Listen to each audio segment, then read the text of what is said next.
Dear students, remaining questions of numericals based on real depth and apparent depth.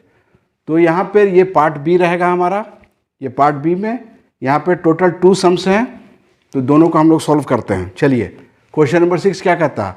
The velocity of light in a transparent medium is 1.8 into 10⁸ metre per second. तो ये क्या क्या दिया हुआ है यहाँ पे?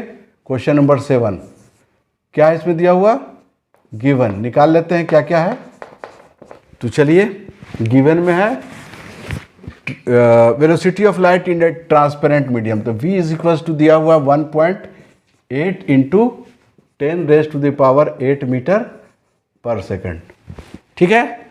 अब उसके बाद हम लोग देखते हैं और क्या दिया हुआ. वाइल दैट ऑफ वैक्यूम, तो c दिया हुआ है 3 इंटू 10⁸ मीटर पर सेकंड, ये भी आपको गिवन है.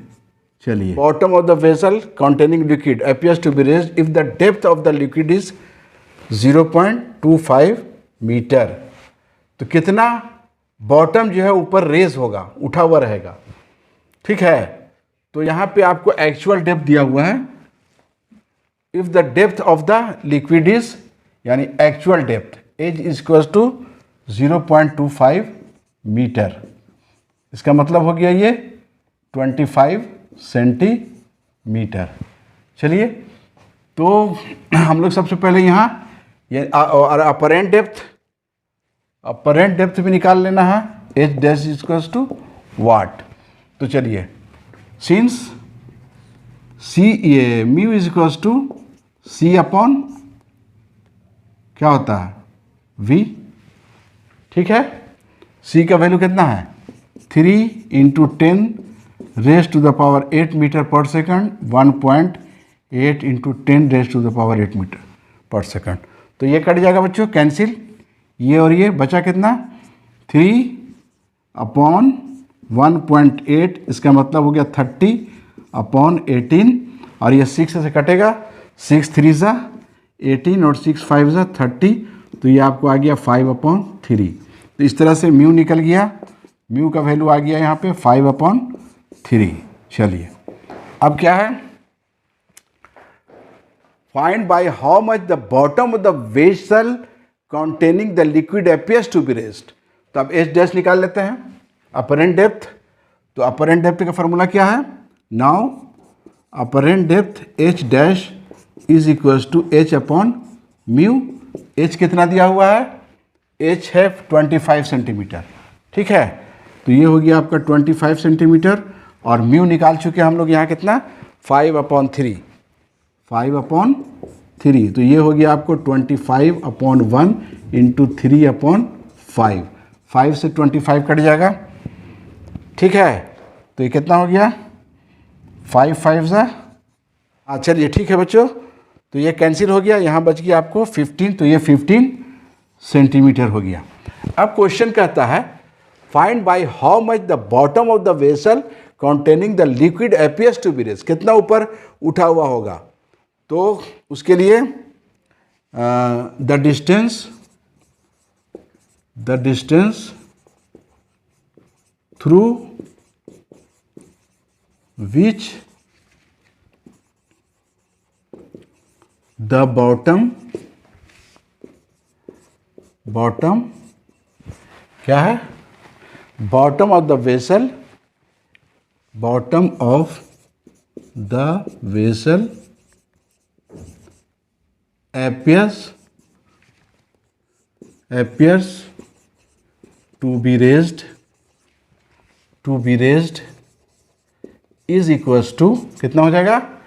एक्चुअल डेप्थ 25 सेंटीमीटर, और इधर apparent depth 15 centimetre.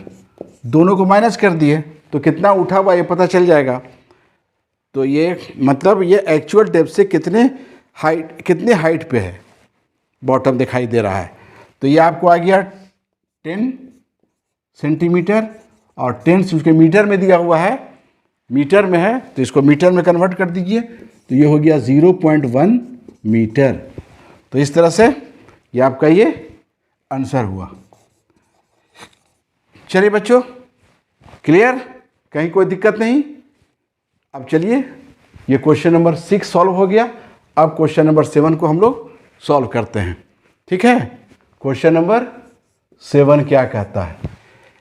A tank is filled with water up to height of 12.5 centimetre. एक टैंकर है, टैंक है, वो भरा हुआ पानी से, कितना? Up to 12.5 centimetre. ठीक है, अब क्या कर रहा है? The apparent depth of a needle lying at the bottom of the tank, यानी एक सुई है, नीडल है, जो टैंक के बॉटम में पड़ा हुआ है, is measured by microscope to be 9.4 centimetre. Microscope से उसको मेज़र कर रहे हैं तो वो कितना दिखाई दे रहा है? 9.4 सेंटीमीटर। तो क्या क्या दिया हुआ? A tank is filled with water up to height of 12 तो सबसे पहले हम लोग ये देख लें, गिवन कितना है? Actual height, sorry actual depth is equal to 12.5 centimetre. The apparent depth of a needle lying at the bottom of the tank is measured by a microscope to be, apparent depth भी दिया हुआ आपको, ये कितना है? H dash is equals to 9.4 centimetre. What is the refractive index of water? तो mu निकाल लेते हैं, म्यू निकालना। उसके बाद नेक्स्ट स्टेप में क्वेश्चन है कि if water is replaced bye a liquid, अब जो पानी रखा हुआ था टैंक में उसको हटा देना है और वहाँ कोई दूसरा लिक्विड डाल देना है। If water is replaced by liquid of refractive index, उसका रिफ्रैक्टिव इंडेक्स दिया हुआ है 1.63, up to the same height, मैंने जितना हाइट था पहले वाटर का उतना ही हाइट पर टैंक में पानी को भर देना, सेम हाइट पे।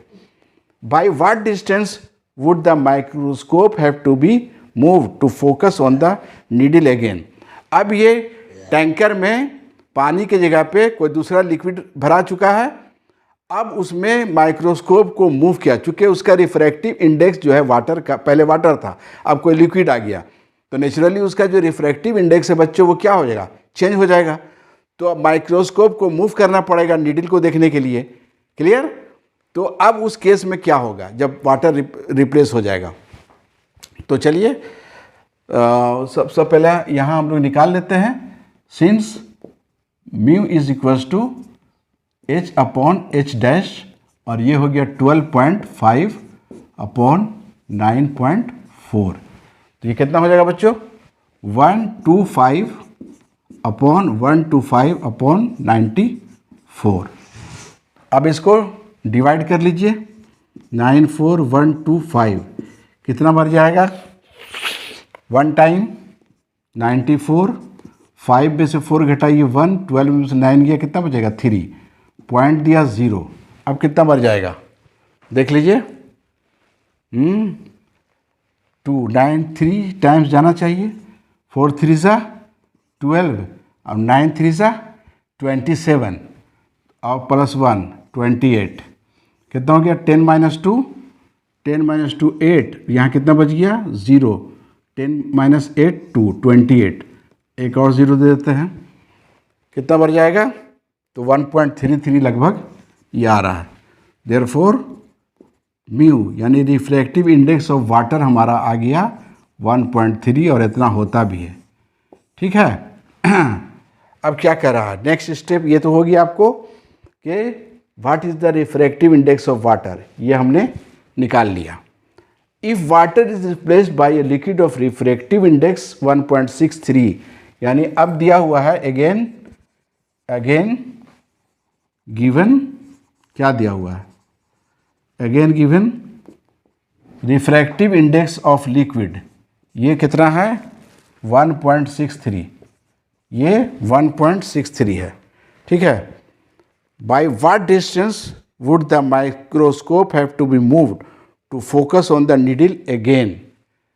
ठीक है। अब क्या करना पड़ेगा?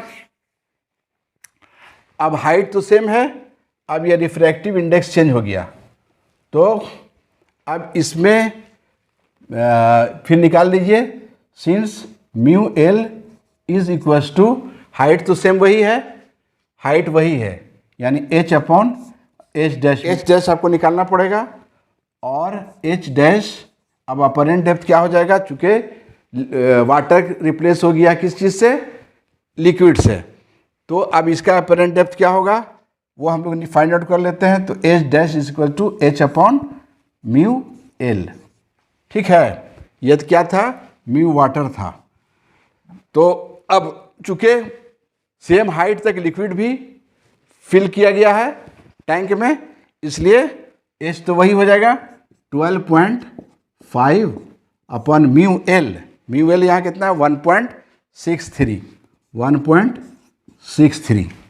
तो देयरफॉर और H dash is equals to 1250 upon 163। ठीक है, अब इसको डिवाइड कीजिए, देखिए डिवाइड करने के बाद क्या आता है, डिवीज़न दीजिए 163 कितना है 1250, कितना बढ़ जाएगा, इसको डिवाइड कीजिएगा तो ये आ जाएगा 7.67, यानी ये हो गया इक्वल टू 7.7 सेंटीमीटर। तो एच डैश आपको निकल गया यहाँ पे 7.7 सेंटीमीटर। चलिए, ये अपरेंट डेप्थ निकल गया। अब एक्चुअल डेप्थ पता है तो अब निकाल लीजिए, क्या कह रहा है आगे, by what distance would the microscope have to be moved to focus on the needle again. चलिए, the distance through which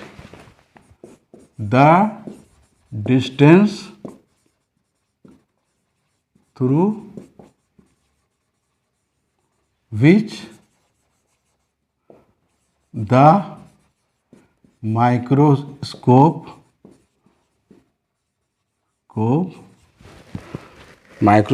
have to be moved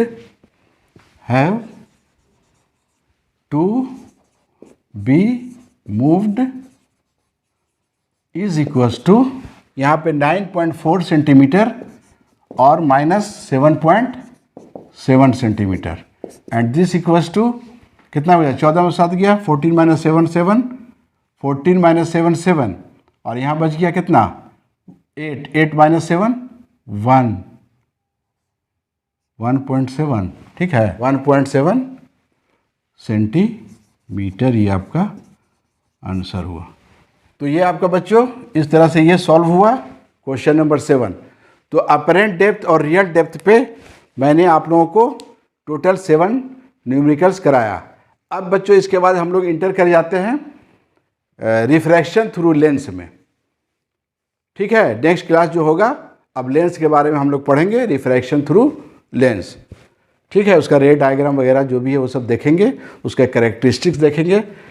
तो thank you for being with me, thank you very much, अल्लाह हाफिज़।